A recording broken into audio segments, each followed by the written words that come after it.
Alright, number 2 for Rapid Fire Fridays. One thing that I want to talk about is the editing process. When you write a book, you want to get the words out of your head. A lot of people write a bit, go back and edit, write a bit and go back and edit, write a bit and go back and edit. And while this is all in good, it's not the best for everyone. Not everyone can do that. I believe that the best method that you can use for writing books is to just get the information out there and then edit. And for the editing process, I have my own little unique set. I normally write it out, then I go back and cut out things that don't make sense, and I read it through. And the second time I go back and I do small little changes to beef it up a little bit. When 2 words due, I put in 1.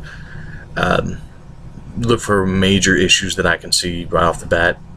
I then hand it to a beta reader. He looks over it, and then I hand it to an actual editor.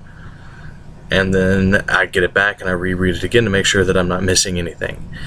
The editing process itself, you don't have to pay like hundreds and hundreds and hundreds of dollars. I think like $500 was the most I ever paid for an editor.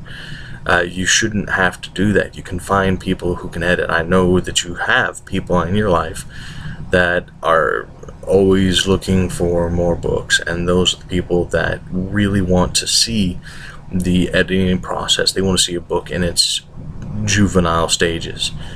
Book lovers are going to be your greatest resource because you're in a cooperative creative process, a cooperative creation process.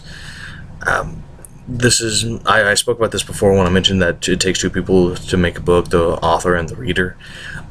More than that is you can look out there and you can find all sorts of individuals who are willing to donate their time to create an awesome story.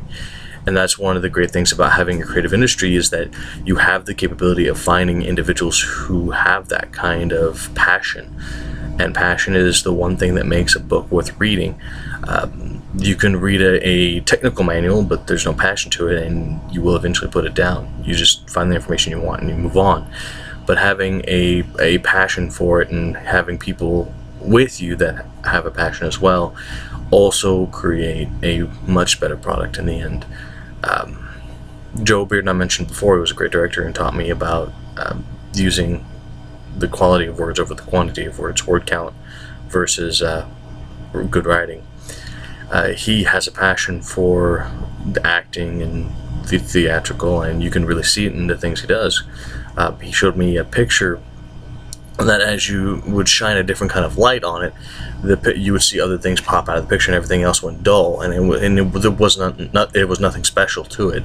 It was just how light reacts with different colors.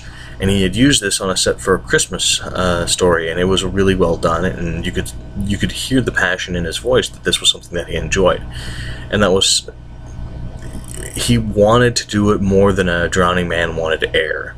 And that's the way that you should approach everything that you enjoy. If you really like writing, if you really like singing, if you really like shooting guns, you should approach your passions with more desire than a drowning man wants air. And if you go at it with this kind of passion, no matter what happens, no matter what obstacles you run into, you will overcome them. You're not good at editing. If you really want to be a writer, you will find somebody who can edit for you and won't charge you. If you really want to be a singer, you will sing.